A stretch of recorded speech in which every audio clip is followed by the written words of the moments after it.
Science का model paper जो बिहार सरकार के द्वारा जारी किया गया है, उसका ऑब्जेक्टिव का सॉल्यूशन देखेंगे। ठीक ना। सॉल्यूशन तो लोग खुद बतला सकता है।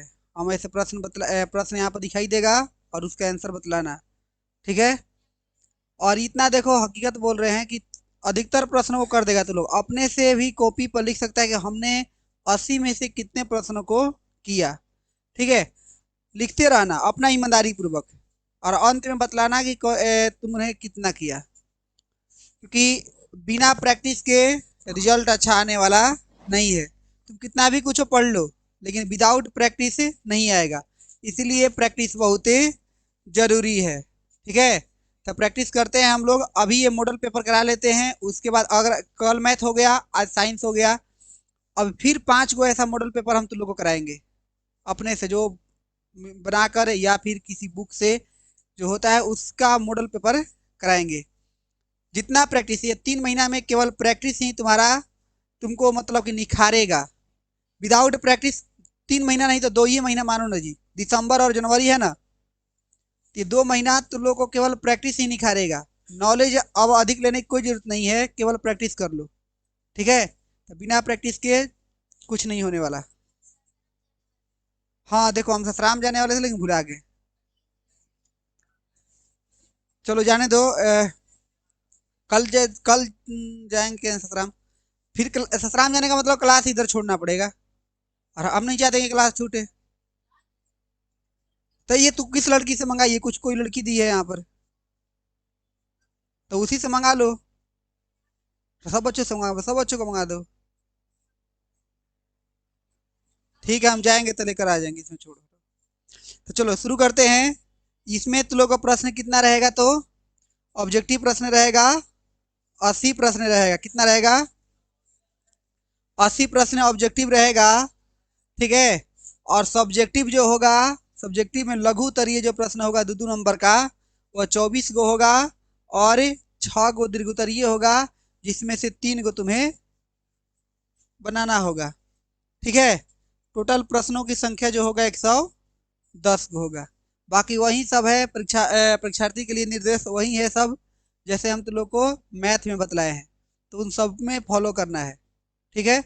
चलो आगे शुरू करते हैं हम लोग क्वेश्चन नंबर 1 से। ये सब तुम लोगों को पढ़ लेना है, हम एक बार पढ़ाए हैं।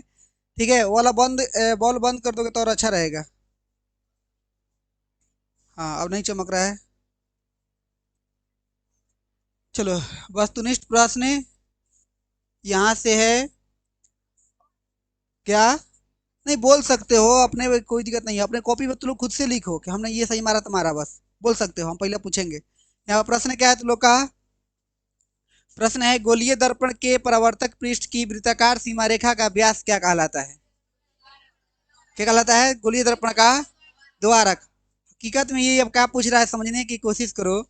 गोलीय दर्पण, ये हमारा कोई भी एक गोलीय दर्पण मान लो। यहाँ पर उत्तल उत्तल दर्पण है कि अवतल दर्पण?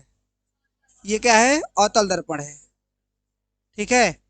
अब ये अवतल दर्पण है, और अवतल दर्पण के परावर्तक पृष्ठ, तो परावर्तक पृष्ठ यही होता है। ठीक, इसी पे प्रकाश जाएगा ऐसे। परावर्तक पृष्ठ यही होता है। ठीक है।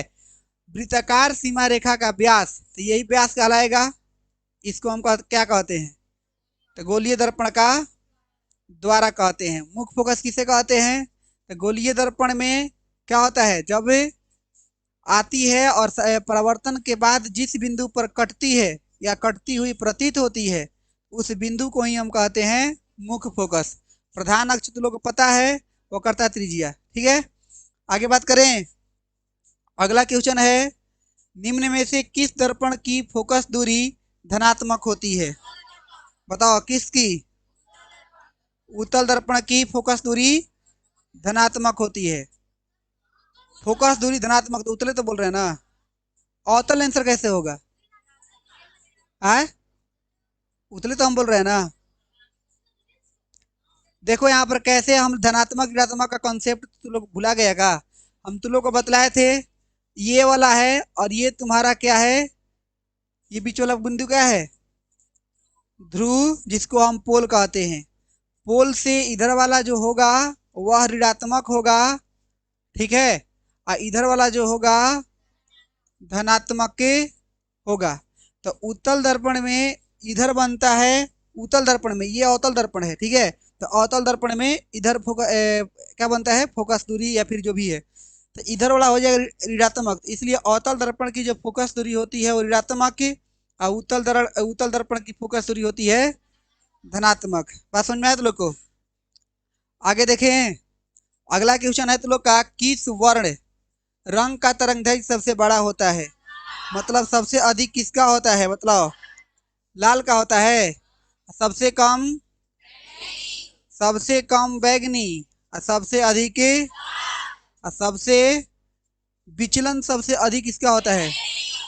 सबसे अधिक विचलन और सबसे कम विचलन, याद कर लोगे, भूलोगे नहीं ना? ठीक है, चलो आगे देखो। किसी वस्तु का प्रतिबिंब आंख के किस भाग पर पड़ता है? किस बारे? रेटिना पर ना। पुतली क्या है? क्या है पुतली? पुतली के साइज को नियंत्रित करने का काम कौन करेगा? ये हमारा जो सिलेरी पेशिया होता है, वो प्रकाश को जाने से सिकुड़ता है, ऐसे करता है, सब करता है ना। किससे जाता है? सिलेरी पेशिया से, सॉरी, आयरिस, ठीक है। और सिलेरी पेशिया का क्या काम है? नेत्र लक्ष्य को लटकाए रखना, और उसका एक और काम है, उसी का समंजन क्षमता, फोकस करने का जो काम है वो सिलियरी पेशिया का ही है, ठीक है। आगे देखो, कार्निया क्या है? तो नेत्रदान करते वक्त कार्निया। आयरिस क्या है? तो आयरिस आंखों का रंग किसके वजह से? आयरिस के वजह से। क्वेश्चन नंबर 5 है, निम्नलिखित में से किस माध्यम में प्रकाश की चाल सबसे अधिक होती है? किसमें होती है? निर्वात में होती है। तो सही आंसर क्या हो जाएगा? सही आंसर निर्वात हो जाएगा। अगला है, दृष्टि दोष वाला नेत्र साफ साफ देख सकता है, बताओ। दूर की, दूर की वस्तुओं को। सही आंसर क्या हो जाएगा? दूर की वस्तुओं को। निकट की वस्तुओं को कौन देखेगा? जिसमें दूर की, दूर, जिसमें दूर दृष्टि दोष हो जाएगा, उसको किस लेंस से दूर करेंगे?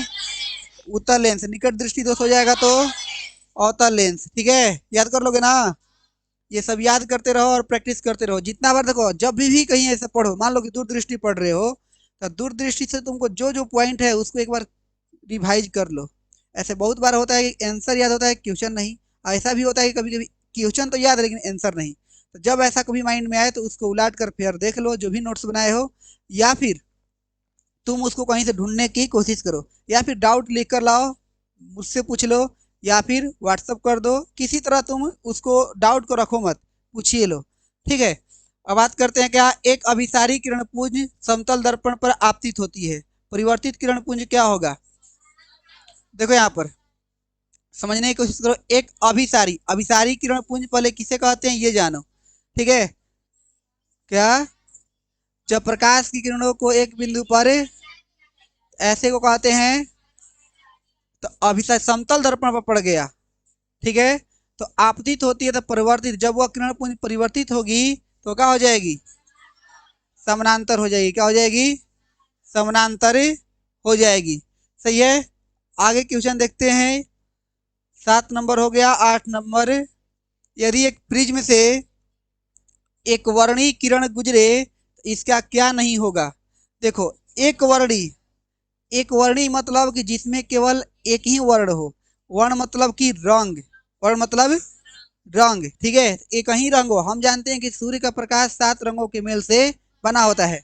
जब उसको हम प्रिज्म से गुजारते हैं तो वह 7 रंगों में विभक्त हो जाता है। लेकिन जो प्रकाश एक ही रंग से बना है, उसको जब हम गुजारेंगे तो कैसे वो होगा? तो नहीं होगा, तो उसको कहेंगे वर्ण विक्षेपण। तो यदि एक प्रिज्म से एक वर्णी किरण गुजरे, इसका क्या नहीं होगा? तो वर्ण विक्षेपण। अपवर्तन होगा, उसका दिशा बदलेगा, ऐसा नहीं कि दिशा नहीं बदलेगा, ठीक है। विचलन भी होगा, ठीक, विचलन मतलब मुड़ाव होगा उसके अंदर, लेकिन वह, उसका वर्ण विक्षेपण नहीं होगा, उसका वर्ण जो होगा अलग अलग नहीं होगा, ठीक है। आगे बात करें, वायु में कांच के उत्तल लेंस से, वायु में कांच के उत्तल लेंस की वायु में शक्ति क्या होती है? देखो, ये केवल हम लोग को भुलवाने के लिए दिया है। उत्तल लेंस की शक्ति क्या होती है इतना जानो। उत्तल लेंस की शक्ति उत्तल दर्पण की शक्ति, उत्तल दर्पण धनात्मक होता है, दर्पण की शक्ति अवतल का। चलो आगे देखो, ये हो गया। जल की एक गोलीय बूंद में व्यास के अनुदिश आपतित किरण का कितनी बार अपवर्तन होगा? तो ये समझना पड़ेगा कि कितने माध्यम से गुजर रहा है वह। मान लो यहाँ पर एक जल का गोला है, क्या है? एक जल का गोला है, ये गोलीय है, ठीक ना। इसके अनुदिश आपतित किरण, तो पहला बात कि अगर प्रकाश यहाँ पर आया तो एक बार परावर्तन होगा, ऐसे मान लो आया है जैसा भी, ठीक ना। थोड़ा सा मुड़ेगा ना, अब मुड़ेगा, एक बार हो गया। अनुदिश आपतित किरण का कितनी बार अपवर्तन होगा? फिर जब यहाँ से ये बाहर निकलेगा, तो ये अभी संघन, अब यहाँ पर मान लो विरल माध्यम है, क्या है? ये विरल माध्यम है। यहाँ पर क्या है? संघन माध्यम। तो एक बार विरल माध्यम से संघन माध्यम में आया तो अपवर्तन हुआ उसका, फिर संघन माध्यम से भी तो विरल माध्यम में जा रहा है ये, तो फिर ये दूर से भागेगा, भागेगा ना। तो ये यहाँ पर कितने बार अपवर्तन हुआ इसका? 2 बार। तो सही आंसर क्या हो जाएगा? चलो आगे देखो, अपने से लिखते जाओ, कितना तो लोग सही कर रहे हो, ठीक ना। बताओ, स्विच लगाए जाते हैं काची पर? गर्म तार में ना। स्विच लगाए जाते हैं गर्म तार में। ठंडे तार को क्या कहते हैं हम लोग? अर्थिन कहते हैं। ठीक है, गलती थोड़ी बोल रहा है। आगे देखो, जूल प्रति कूलम क्या कहलाता है? वाट कहलाता है। जूल प्रति कूलम को क्या कहते हैं जी? वोल्ट कहते हैं। क्या कहते हैं? वोल्ट कहते हैं, ठीक है। सही आंसर क्या हो जाएगा? वोल्ट। 1 एम्पियर बराबर क्या होता है बताओ? 1 एम्पियर बराबर क्या होता है? 1 कूलम बटा सेकेंड। 1 कूलम बटा 1 सेकेंड, ठीक है। तो अभी पूछ सकता है कि कूलम बटा सेकेंड को क्या कहते हैं? एम्पियर, ठीक है। या फिर यहाँ पर दे देंगे कूलम बटा सेकेंड को क्या कहते हैं? वाट को क्या कहते हैं? वाट। वाट किसका मात्रक है? शक्ति का। तो वाट को क्या कहते हैं? जूल प्रति सेकेंड। ओम को क्या कहते हैं? प्रतिरोध का ऐसा ही मात्रक ओम। ओम बराबर क्या होता है? 1 वोल्ट बटा में 1 एम्पियर। 1 वोल्ट बटा में 1 एम्पियर। और ये याद रखना, इन तीनों से मेन परीक्षा में एगो तुम्हारा प्रश्न पूछेगा, क्योंकि अगर ये पूछा है कि जूल प्रति कूलम्ब क्या होता है? वोल्ट, तो ये पूछ सकता है कि 1 कूलम्ब बटा सेकेंड क्या कहलाता है? एम्पियर। एम्पियर किसका ऐसा ही मात्रक है? विद्युत धारा का, ठीक है।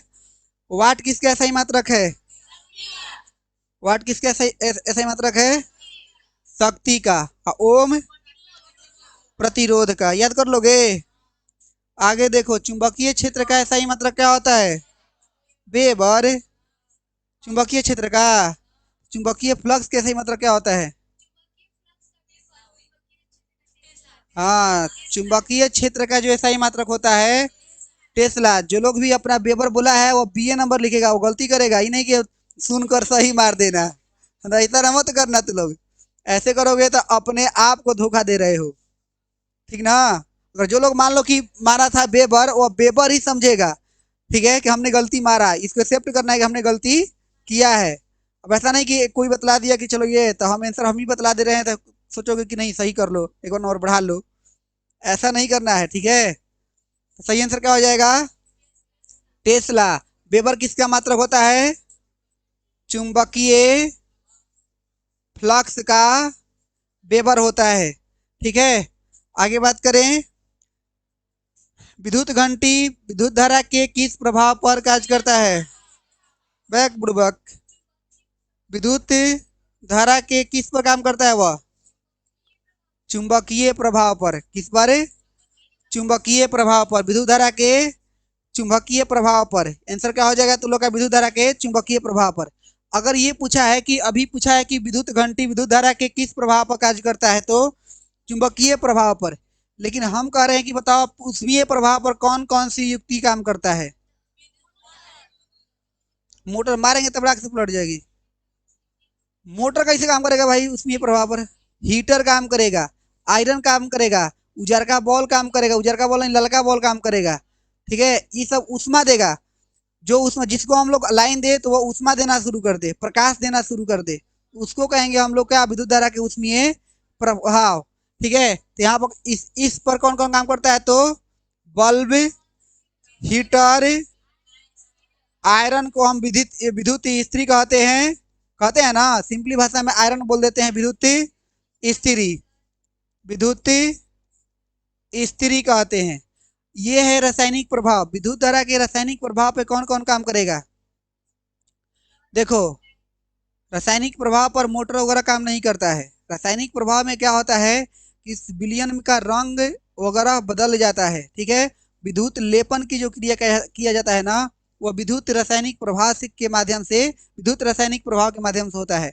जैसे कि विद्युत लेपन होता है ना, तो लोग देखा होगा, साइकिल देखा है, तो साइकिल का जो हैंडल होता है लेपन, साइकिल का जो हैंडल होता है वह चमकता है।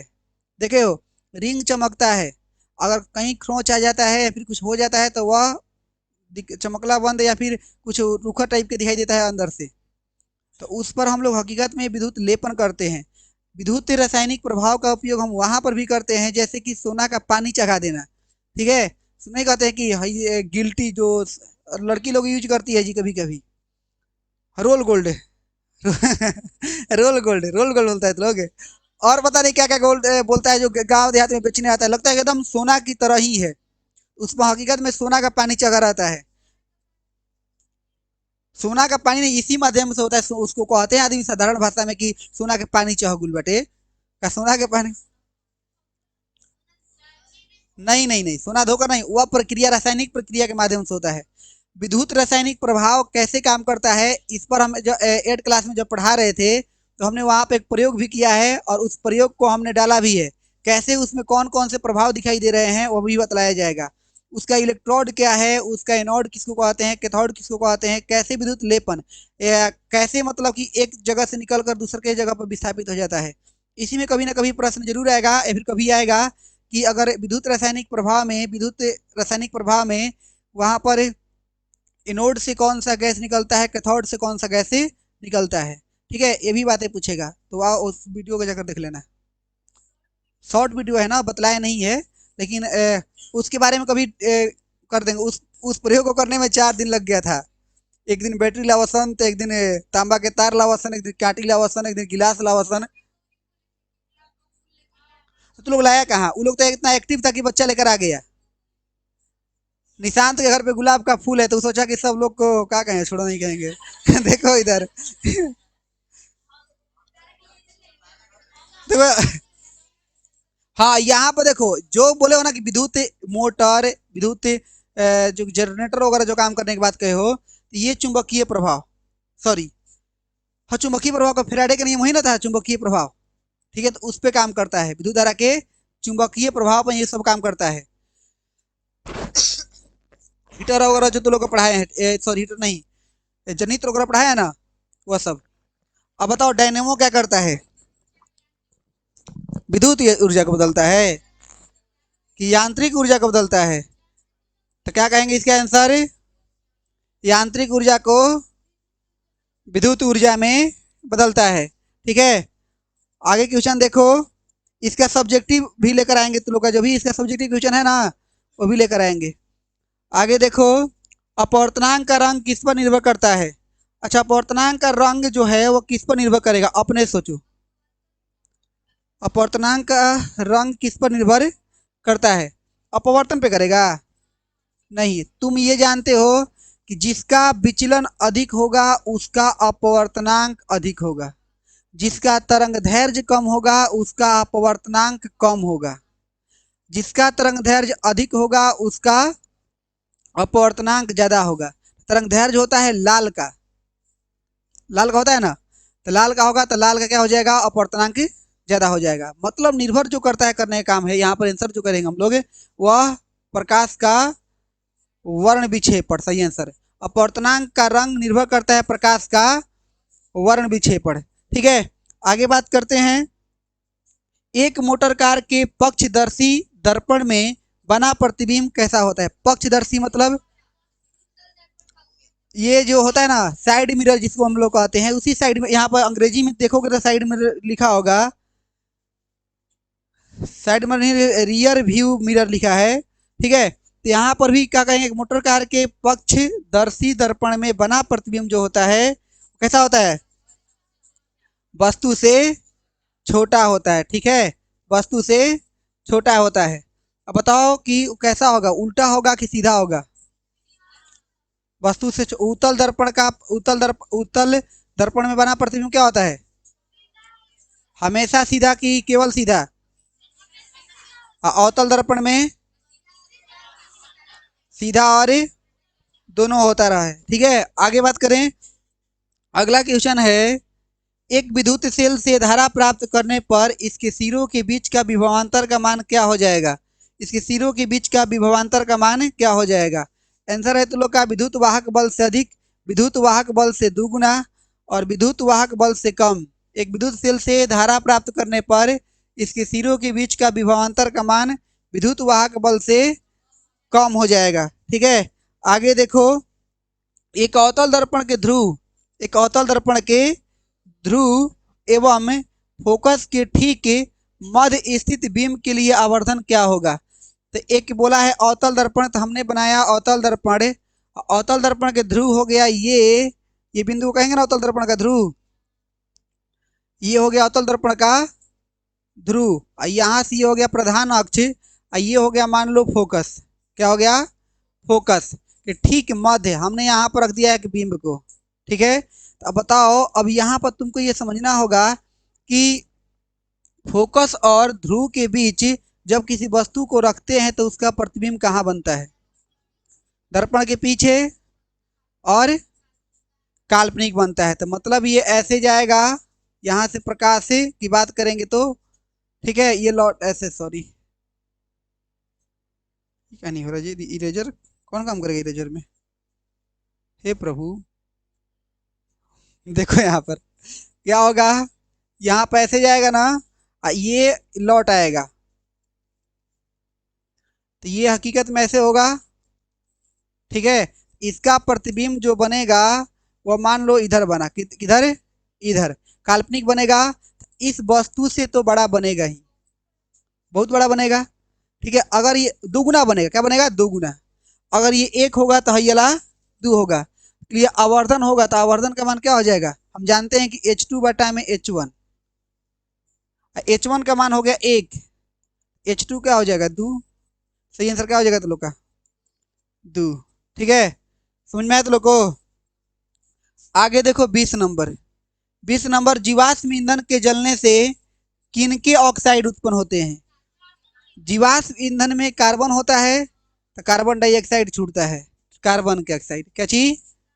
कार्बन के ऑक्साइड। आगे बात करें ना, करें बात? चलो इधर देखो, एक प्रश्न पूछे, बताओ नाइट सल्फर का परमाणु संख्या क्या होता है? सल्फर 16 होता है। फास्फोरस का, फास्फोरस का 15। ठीक है, याद कर लेना परमाणु संख्या। नाइट्रोजन का, अब देखो विद्युत प्रतिरोधकता का ऐसा ही मतलब क्या होता है? ओम मीटर। क्या होता है? ओम मीटर। विद्युत प्रतिरोधकता का ऐसा ही मतलब क्या होता है? ओम मीटर। ठीक है, अब आगे चुंबकीय फ्लक्स, देखो यहाँ पर आ गया चुंबकीय फ्लक्स। चुंबकीय फ्लक्स का, चुंबकीय फ्लक्स में परिवर्तन की दर का ऐसा ही मतलब क्या होता है? चुंबकीय फ्लक्स में परिवर्तन की दर को चुंबकीय क्षेत्र कहते हैं। ठीक है, यहाँ पर यहाँ तीसरा नहीं है, चुंबकीय फ्लक्स में परिवर्तन की दर का ऐसा ही मात्रा क्या होता है? तो यहाँ पर वेबर करना चाहिए अब हमको, लेकिन चुंबकीय फ्लक्स में परिवर्तन की दर को क्या कहते हैं जी हम? चुंबकीय फ्लक्स में परिवर्तन की दर को क्या कहते हैं? विद्युतीय क्षेत्र या चुंबकीय क्षेत्र? चुंबकीय क्षेत्र में परिवर्तन की दर को, यहाँ पे आंसर क्या हो जाएगा? तो लोगों को वेबर देख लेना, लेकिन कंफ्यूजन लग रहा है तो देख लेना, या फिर हम देख लेंगे तो बतलाएंगे, ठीक है? वेबर कर लो। आगे बात करते हैं, समांग माध्यम से प्रकाश गमन करता है। समान माध्यम क्या होता है भाई? जिसमें अभी देखो वायु है, इसमें यहाँ पर केवल वायु है, तो इसमें जो प्रकाश होगा वह सीधी रेखा में गमन करेगा। किस रेखा में गमन करेगा? तो सरल रेखा में या फिर सीधी रेखा में गमन करेगा। तो आंसर क्या हो जाएगा? सीधी रेखा में। अगला क्वेश्चन है, यदि एक प्रिज्म से एक वर्णी किरण गुजरे, अभी बतलाए हैं शायद ये प्रश्न, तो क्या नहीं होगा? वर्ण विक्षेपण नहीं होगा, ठीक है? प्रत्येक इलेक्ट्रॉन पर ऋणात्मक आवेश होता है, क्या होगा? 1.6 गुणा 10 के पावर माइनस 19 कूलम्ब, ठीक है? कूलम्ब किसका मात्रक है? आवेश का। किसका? एक और प्रश्न है कि एक इलेक्ट्रॉन पर तो हो गया 1 पॉइंट, हम बोले क्या है, 1.6 गुणे 10 के पावर माइनस 19 कूलम्ब, तो एक कूलम्ब में कितना इलेक्ट्रॉन? 6.25 गुणे 10 के पावर प्लस की माइनस क्या चीज? याद रख लेना, एक कूलम्ब पर कितना इलेक्ट्रॉन? तो 6.25 गुणे 10 के पावर 18 कूलम्ब। हटा दे इसको। एक घोल नीले लिटमस पत्र को लाल कर देता है, घोल का पीएच मान क्या होगा? कैसे पता चला? हाँ, एक चीज क्या है? अनीला। अम्ल नीला को लाल कर देता है, और छलनी, छलनी क्षार लाल को। तो पहला बात ये अम्ल हुआ, और अम्ल का पीएच मान क्या होता है? 7 से कम। तो 7 से कम यहाँ पर कौन दिखाई दे रहा है? उदासीन विलयन का पीएच मान कितना होता है? लोहे की परमाणु संख्या कितना होता है? कितना होता है? 26। लोहे की परमाणु संख्या 26 होता है, ठीक ना? आंसर क्या हो जाएगा? तो लोग का 26 हो जाएगा। बताओ, सोडियम का संयोजकता कितना होता है? सोडियम का परमाणु संख्या कितना होता है? याद कर लिए हो? पूछता रहता है। सल्फर परमाणु देखो आ गया, सल्फर परमाणु की प्रथम कक्षा में इलेक्ट्रॉनों की संख्या कितनी होती है? तो सल्फर तो लोगों ने बतलाया है 16। कितना बतलाया हो? 16 बतलाया हो। सॉरी, 16। हम लोग को इलेक्ट्रॉन वितरण करने आता है, तो पहला कक्षा में 2, दूसरा में 8, तीसरा में कितना बचा? तो अंतिम कोष में इलेक्ट्रॉनों की जो संख्या है वो कितना है? सही आंसर क्या हो जाएगा? 6 हो जाएगा। समझ में आया तुम लोग को? आगे है, एल्युमिनियम पर मोटी ऑक्साइड की परत बनने की प्रक्रिया को क्या कहते हैं? एनोडीकरण। सही आंसर क्या हो जाएगा? ये एनोडीकरण। अब ये देखो ऑब्जेक्टिव में दिया है, लेकिन कभी कभी 2 नंबर में पूछता है कि एनोडीकरण से आप क्या समझते हैं, या एनोडीकरण किसे कहते हैं?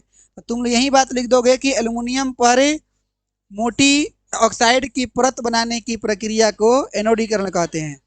या फिर इसको और बनाकर लिख सकते हो कि एनोडीकरण एक प्रक्रिया है जिसमें क्या किया जाता है? तो एल्युमिनियम पर ऑक्साइड की मोटी परत।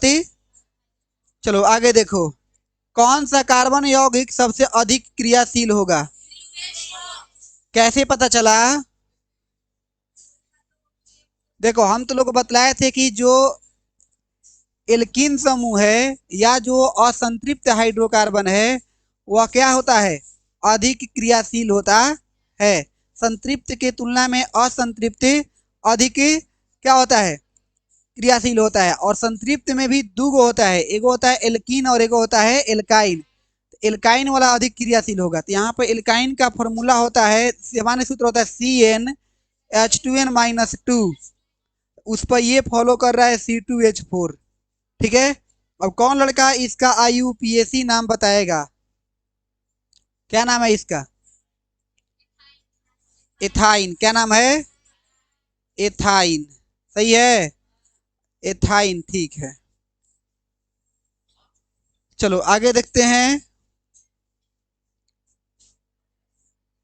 अगला है, विरंजक चूर्ण का रासायनिक नाम क्या होता है? CaOCl2 होता है। विरंजक चूर्ण का रासायनिक सूत्र क्या होता है? CaOCl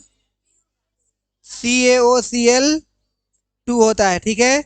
ये किसका सूत्र होता है? बुझा हुआ। रासायनिक नाम बताओ। कैल्शियम, सही है। कैल्शियम हाइड्रोक्साइड, सही है। कैल्शियम ऑक्सीऑक्साइड। अब CaCO3 किसका हो जाएगा? इसका नाम क्या है? कैल्शियम कार्बो, याद रखोगे ना? कैल्शियम कार्बो, याद रखना। जितना पूछ रहे हैं ना, इसी में से तुम लोग को तो 15 नंबर 20 नंबर क्वेश्चन आएगा ही मेन बोर्ड एग्जाम में। किसी तरह इधर से पोट पाट कर किसी तरह पूछ लेगा। हाँ, पोट पाट कर पूछवे करेगा, सही में वो बशर्ते उसको भुलवाने का तरीका उसको आना चाहिए, और तुम भुला जाओगे। तुम जैसे पढ़े हो वैसे ही प्रश्न पूछे, ये गारंटी थोड़े है। वह भुलवा कर पूछेगा इधर से उधर, ठीक है। CaHC, ये हटाओ पहले। आगे देखो, रासायनिक अभिक्रिया में भाग लेने वाले पदार्थ को क्या कहते हैं? अभिकारक कहते हैं। सही आंसर अभिकारक हो गया। उत्पाद किसे कहते हैं? अभिक्रिया के फल स्वरूप बने नए पदार्थ को उत्पाद कहते हैं, सही है ना। टूथपेस्ट कैसा होता है? क्षारीय होता है। क्षारीय का पीएच मान कितना होता है? 7 से। अम्लीय का 7 से, और उदासीन का 7। याद कर लोगे ना? और जिन लोगों को नहीं याद है वो याद करेगा और जाकर घर पर वीडियो देख लेगा। क्या? निम्नलिखित में कार्बोक्सिल समूह कौन है? बॉन्ड COO किसका है? एल्डिहाइड। ये और ये किसका है? ओ बॉन्ड है। और यहाँ पर OH लग जाएगा तो अल्कोहल हो जाएगा, अल्कोहल, ठीक है। अंत में तेज लगवे करता है। आगे है कि निम्नलिखित में किसके कारण अम्लीय वर्षा होती है? SO2 के कारण। सल्फर ऑक्साइड, सल्फर ऑक्साइड के कारण ही क्या होता है? अम्लीय वर्षा। क्या है जी? अम्लीय वर्षा क्या है? जब जितने भी चिमनी मिट्टी या फिर जितने भी कर कारखाने हैं, ये इनसे सल्फर डाइऑक्साइड निकलकर वायुमंडल में एकत्रित हो जाते हैं, और जब पहला बारिश होता है तो क्या होता है? वही धरती के रूप में आते हैं। पानी मतलब हाँ, धरती पर आते हैं पानी के रूप में, ठीक है। उसी को कहता है अम्लीय वर्षा, और वह बहुत खतरनाक भी होता है। हालांकि जहां पर इसकी मात्राएं अधिक हो जाएगी उसके लिए खतरनाक, जहां पर कम उसके लिए थोड़ा सा कम खतरनाक, लेकिन होगा तो कम खतरनाक, ठीक ना। खतरनाक तो होगा ही, ठीक है। का निशांत, ठीक बड़ा। अरे गुलाबा के फुलवा के हमरा दे द, हम कुछ ना कहम। नहीं कहेंगे, कुछ नहीं कहेंगे। देखो यहाँ पर कितना बार सही से बोल रहे जी। गुलाब का फूल मांग रहे हैं तुमसे, कोई कोई देता है तो कोई लेता नहीं है। देता है जल्दी। देखो अब यहाँ पर निकेल की परमाणु संख्या क्या होता है? 28। लोहा का निकेल 28 हो गया ना। बताओ, हल्का हल्का नहीं है क्वेश्चन है। देखो ये क्वेश्चन हम फर्स्ट अध्याय में जो अभी कराए हैं उसी में यह क्वेश्चन था, हूबहू एकदम वही प्रश्न है। क्या प्रश्न है कि एक जांच प्रणाली में लिए गए विलियन में एक लोहे की कील को डुबाया गया। आधे घंटे बाद यह देखा गया कि विलियन का रंग परिवर्तित हो चुका उस जांच प्रणाली में क्या था? तो यहाँ पर ऑप्शन देख लो पहले, अब बताओ क्या था। नहीं, इसका सही आंसर क्या होगा?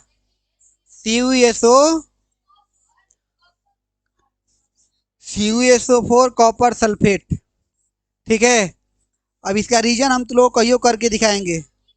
लोहा का कील था, बिलियन का रंग बदल गया।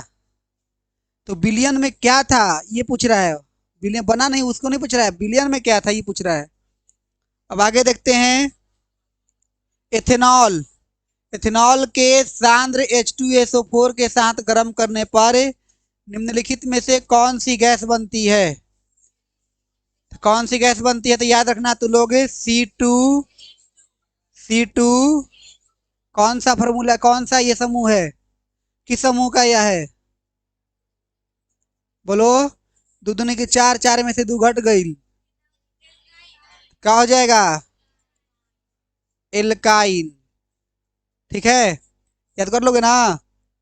आगे देखो, हीरा निम्नलिखित में किस तत्व का अपरूप है? किसका? कार्बन का। कार्बन के कितने अपरूप है? कार्बन के कितने अपरूप है? कौन कौन? हीरा और एक और होता है क्या? फुलेरिन, जो फुटबॉल के गेंद की तरह। हीरा प्रकृति में सबसे कठोर पदार्थ है। कठोर तत्व या धातु नहीं कहेंगे, कठोर पदार्थ कहेंगे। ठीक है, आगे देखो। 1 ग्राम सोने से कितना लंबा तार बनाया जा सकता है? कितना लंबा बना सकते हैं? 2 किलो। ये लंबा तार जो बनाएंगे खींच खींच कर, इस खींचने के गुण को क्या कहेंगे? क्या कहेंगे? धातु में तन्यता की गुण होती है कि नहीं होती है? होती है ना। इसको बहुत पतला से पतला बनाया जा सकता है, खींचा जा सकता है। प्रश्न मेरा ये है कि ऐसा कौन सा धातु है जो भंगुर होता है? कौन सा? जाकर कमेंट सेक्शन में तू लोग लिखना, ठीक ना। जो लोग वीडियो देख रहा है, तू लोग जाकर जवाब देना, बड़ी बात है, कल से ढूंढ के लाना। ठीक है, हालांकि सही है तो सही नहीं है। इधर देखो, ऑप्शन नहीं देंगे हम। निम्नलिखित निम्नांकित यौगिकों में कौन जल में विलय है? विलय का मतलब जो जल में घुलनशील हो, क्या हो? तो यहाँ पर देखो, बेंजीन घुलेगा नहीं। ठीक है, बेंजीन का सूत्र क्या होता है? C6। मीथेन। मीथेन ठोस है कि गैस है कि क्या है? मीथेन गैस है ना। कौन सा गैस है? मीथेन कहाँ कहाँ पाया जाता है बताओ तो।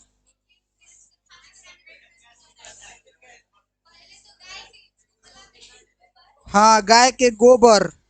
गाय के गोबर देखा है? दीपवा रोज से खोले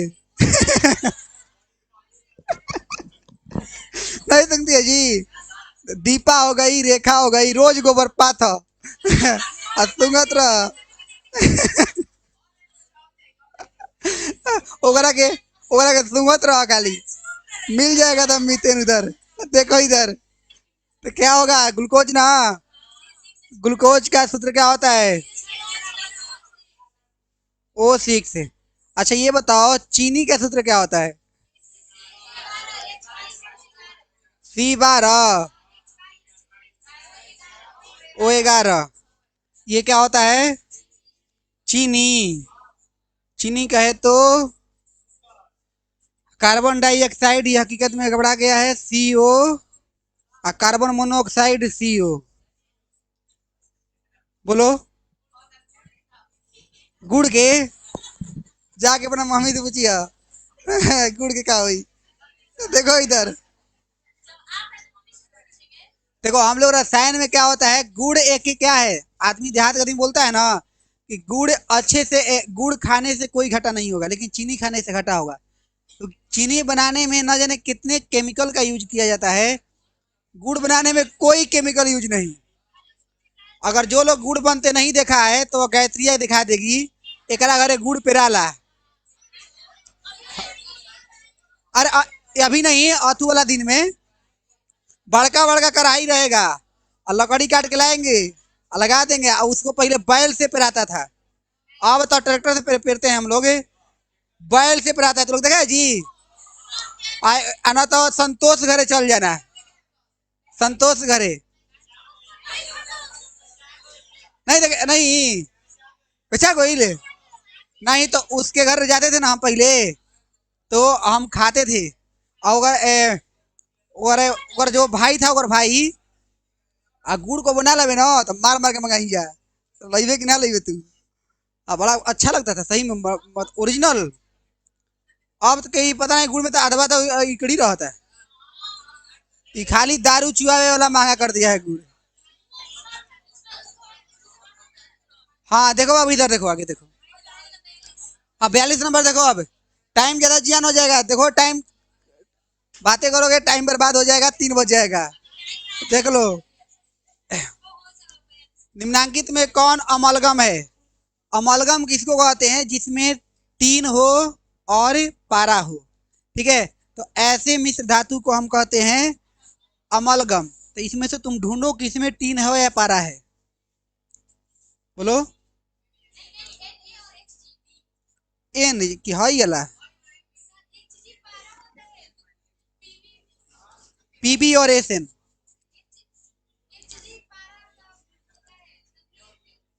एस एन यहाँ पर है, पीबी एस एन। अमलगम क्या है जी? सोडियम। देखो एक बात और है, सोडियम धातु है, इसके साथ मिलाएंगे तो हो जाएगा। अच्छा छोड़ो ना, हटाओ। ए लड़का अलामत करो, इस क्वेश्चन पे कंफ्यूजन है तो दूर कर लेना, या फिर हम इसको मतलब कि बढ़िया से सर्च और किताब में से देख कर बतलाएंगे, ठीक है। हमारे दृष्टि से आंसर नंबर ये लग रहा है। अब ये देखा जाएगा, अगर गलती होगा तो क्या हो जाएगा, फिर बतला देंगे। ऑनलाइन में क्या है, ऑनलाइन में कमेंट में कर देंगे कि इसका आंसर क्वेश्चन नंबर का है जी, 42 का आंसर ये होगा, ठीक है। तो आगे देखो, एथिलीन का आईयूपीएसी नाम क्या है? एथिलीन बताओ। एथीन, एथीन कहे तो, एथीन कहे तो C2H4। चलो आगे देखो,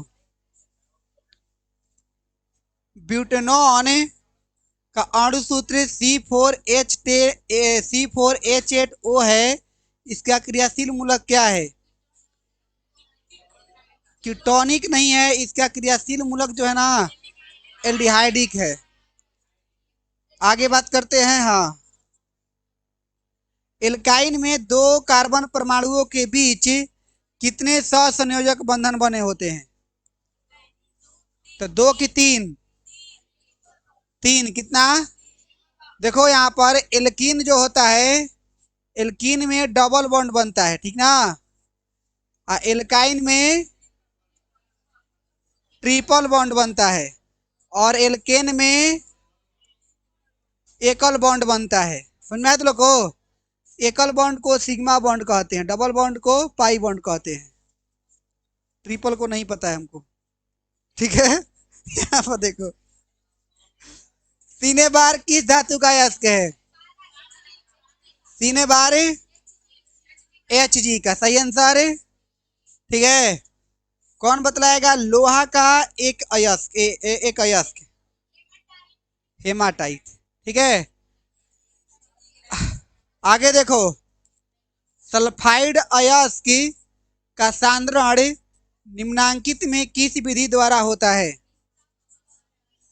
सल्फाइड अयस्क का सांद्रण निम्नलिखित में किस विधि द्वारा होता है? निस्तापन, द्रवण विधि, हाथ से चुनकर। हाथ से चुनकर होगा नहीं, फेन पलवन विधि नहीं होगा।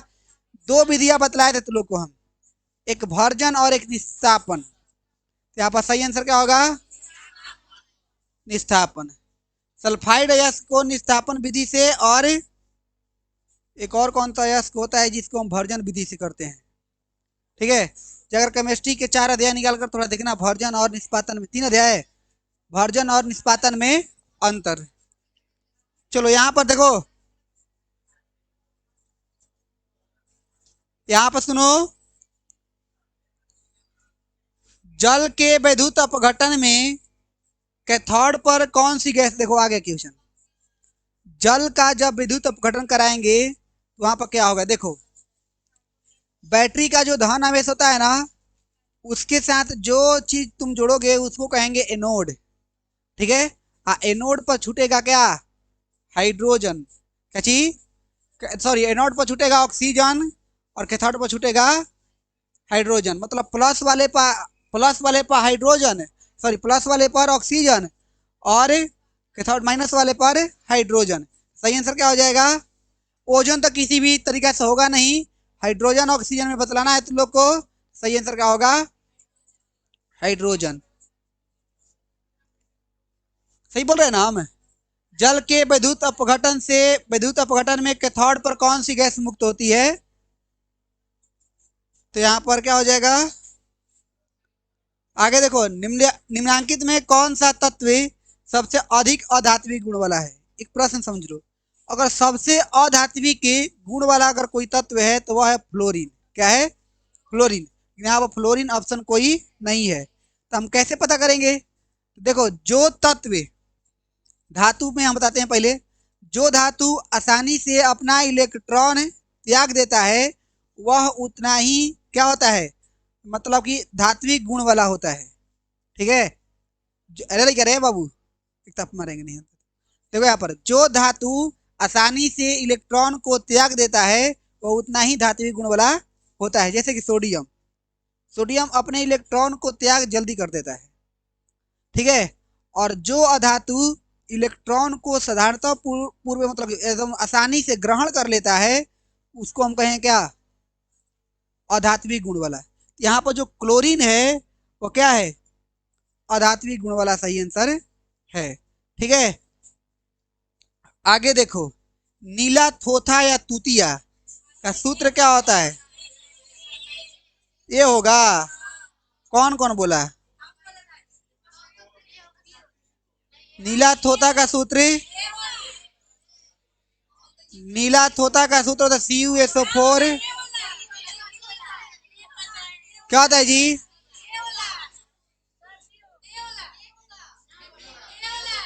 अरे हाला मत करो, ए होगा कि डी होगा, बी नंबर तुम लोग का सही आंसर है CuSO4 5H2O। थोड़ा सा पढ़ लिया करो और तब जिद करो, नहीं तो जी हो ही करेगा। ठीक है। फेयर लाए हो तो देख लो, फेयर लाए हो तो देख लो। ठीक है। आगे देखो, प्रदूषण, अब हाला मत करो, अभी होगा ना, शांत हो गया ना, अब हाला मत करो, देख लिया संतुष्ट हो गया, अब हाला मत करो। प्रदूषण मुक्त ऊर्जा स्रोत किसको कहते हैं, सौर ऊर्जा भी है, पवन ऊर्जा भी है और जल विद्युत ऊर्जा भी है। तो सही आंसर क्या हो जाएगा, इनमें से 52 नंबर देखो, निम्नांकित में किस हाइड्रोकार्बन में कार्बन कार्बन परमाणु के बीच 3 आबंध होता है। कार्बन कार्बन परमाणु के एल्किन का होता है, सॉरी एल्काइन का होता है, और एल्काइन का समान सूत्र होता है CnH2n-2। तो ढूंढो कि CnH2n-2 काने है, तो 3 दूना 6, 6 में से 2 जाई तो 4। आंसर क्या हो जाएगा, बी नंबर। बी को लॉक किया जाए, लो कर दिए लॉक। 7 करोड़ जीत गए। आए, क्या चलता है गेम, कौन खेल रहा है गेम, अब अच्छी तरह ना, आवा आवा ना आवा, हो छाड़िए ला होता, दे दे करा के, आवा स्मार्ट वॉच लेके आवा, आवा दोनों जना हो जा, आओ नहीं तो हम माइक रख देंगे तो घबरा जाएगा फिर। आ जाओ इधर, आओ आओ, क्या बोल रहे हैं, आने के लिए ना, हाला मत करो तुम लोग पहले तो, इधर आओ ना जी, रोहित औरों को आता नहीं, तू ना करता रहा है ना, वो ना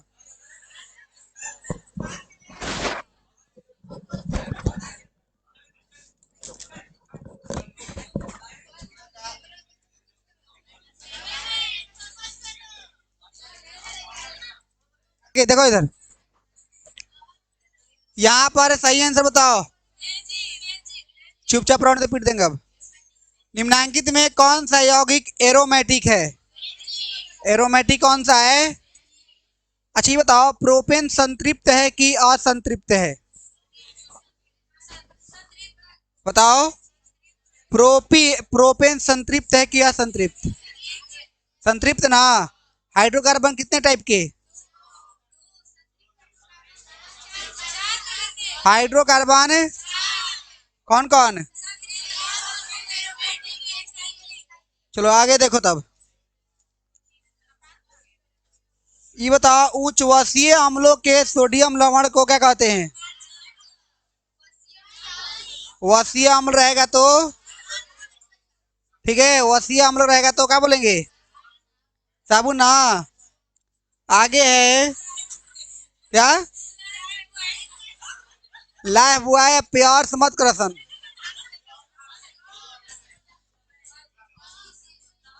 देखो यहाँ पर लव, ये कौन साबुन आ गया जी? देखो इधर है, यहाँ पर लव आ गया साबुन, डॉव के लव कह रहा है लोग। देखो इधर बुड़बक। देखो, आप चुप रहो, ज्यादा हो गया। एक कक्षा में इलेक्ट्रॉनों की अधिकतम संख्या कितनी होती है? 2n। हो गया ना। साइटोकॉन का आकार कैसा होता है? ताराकार। दीपा की बहन तड़का।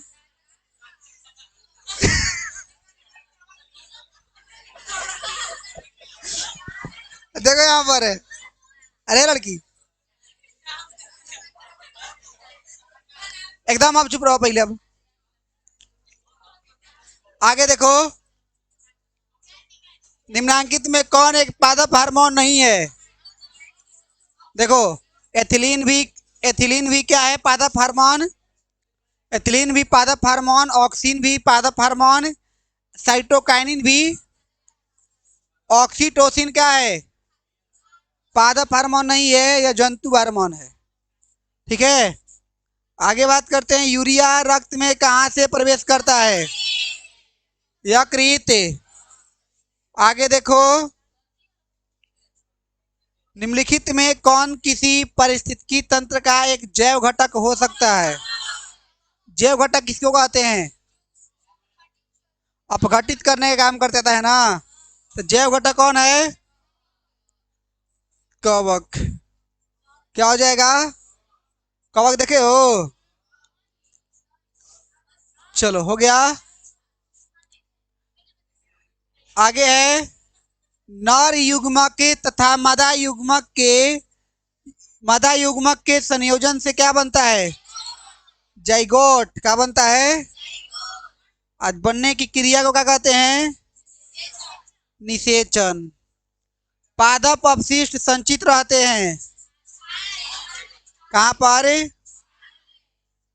पादप अपशिष्ट संचित होते हैं कोशिकीय रिक्तिकाओं में, पत्तियों में, छाल में, इनमें से सभी में। सही आंसर हो जाएगा इनमें से सभी। आगे देखो, सामान्य अनुशीतलन रक्त दाब कितना होता है? देखो, मानव का जो रक्त दाब होता है वह होता है 120/80 mmHg। अब यहाँ पर समझो, जो ए 120 को कहते हैं प्रकुंचन, इसको कहते हैं अनुशीतलन। अनुशीतलन, ठीक है, अनुशीतलन। तो यहाँ पर पूछ रहा है कि अनुशीतलन दाब रक्त दाब कितना होता है, तो सही आंसर क्या हो जाएगा? अगर प्रकुंचन पूछता तो 120। ठीक है। मनुष्य, बिल्ली तथा चमगादड़ के अग्रपाद क्या है? समजात अंग है। समजात अंग कहने का मतलब अलग अलग। आया उत्पत्ति, मनुष्य, बिल्ली तथा चमगादड़। आगे है पादप में फ्लोयम उत्तरदायी है। फ्लोयम भोजन के लिए और जाइलम ये क्या करता है? जाइलम जल संवहन के लिए। याद कर लोगे? बोलो। एक वयस्क मनुष्य में कितने दांत होते हैं? 32। कितना? हम नौजवान है कि नहीं है ये बताओ, है ना जी? बुढ़ाए नहीं है अभी भाई, अभी तो बाल पकने से क्या हो गया? अब हमारे अंदर दांत का गो 32 गो, लेकिन अभी 32 गो ही भी नहीं किया है, मतलब हम बच्चे हैं। देखो इधर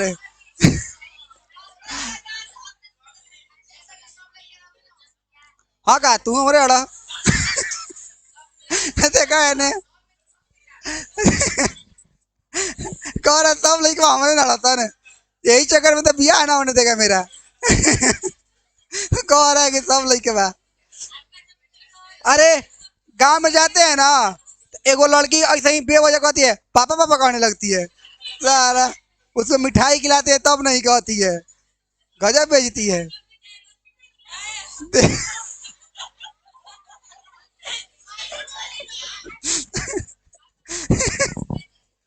देखो इधर, अशांत रहो।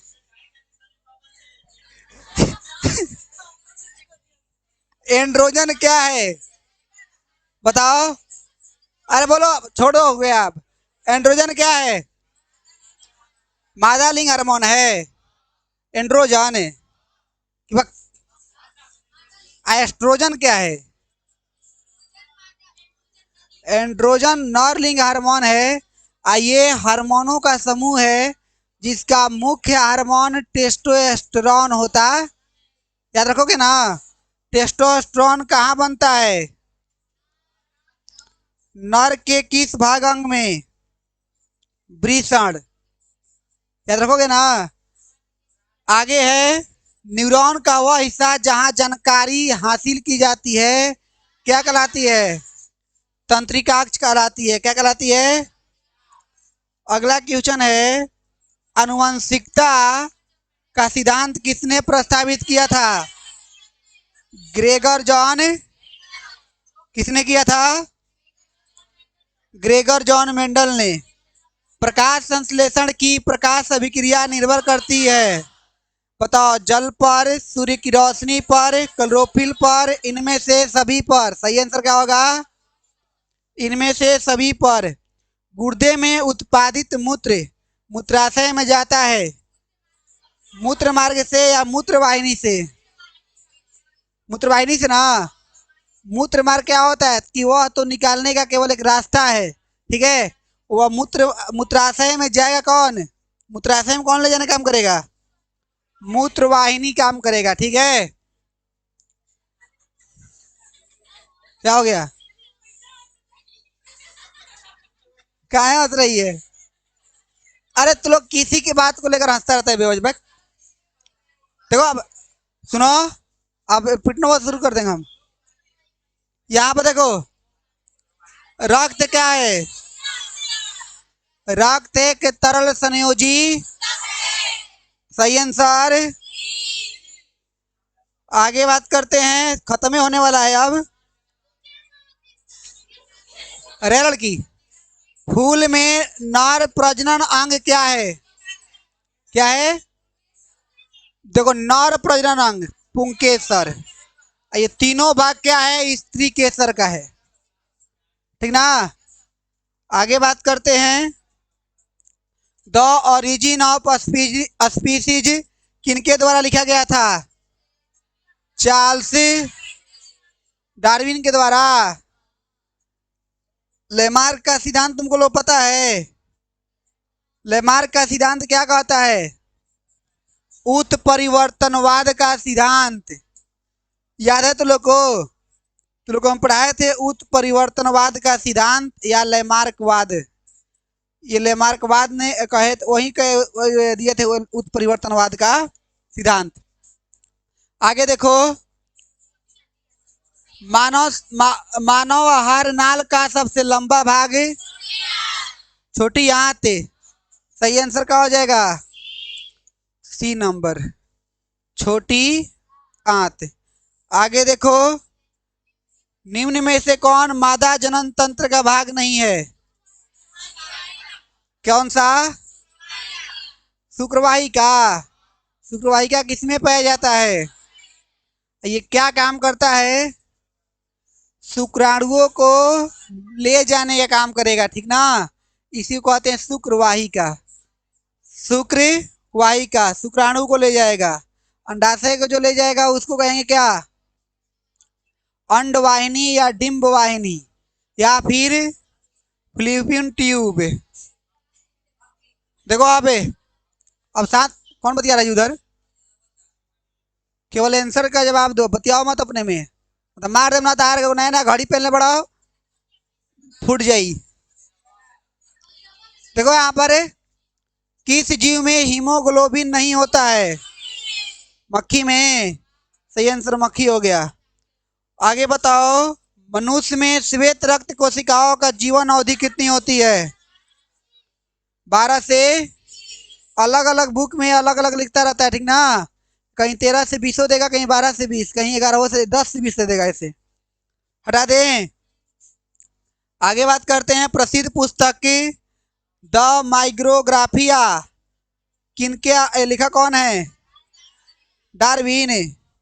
देख लेना, हमको याद नहीं है, ठीक है? डार्विन। आगे देखो, पौधों और पशुओं की कोशिकाओं का वैज्ञानिक अध्ययन क्या कहलाता है? कोशिका विज्ञान। क्या कहलाता है? कोशिका विज्ञान। तो बात समझ में आया तो लोग को? पौधों में भोजन किस रूप में जमा होता है? स्टार्च के रूप में। किस रूप में? स्टार्च के रूप में। अब 80 प्रश्न हो गया, 80 प्रश्न का आंसर भी जान गया, ठीक है? इन सभी प्रश्नों को याद कर लेना और इन सभी प्रश्नों से लड़का क्या लग रहा है? अब इन सभी प्रश्नों से जो रिलेटेड प्रश्न बतलाए हैं, उत्तर बतलाए हैं, उसको भी याद रखना है, क्योंकि अगर ये दिया है तो हु बहुत ऐसा क्वेश्चन देगा नहीं, लेकिन इसी के जैसा क्वेश्चन देगा। साइंस में तो लोग का होमवर्क है। होमवर्क क्या है? तो इसका आंसर लिख कर लाना है, ठीक है? हम थोड़ा छोटा कर देते हैं, दिख रहा है ना? 10 को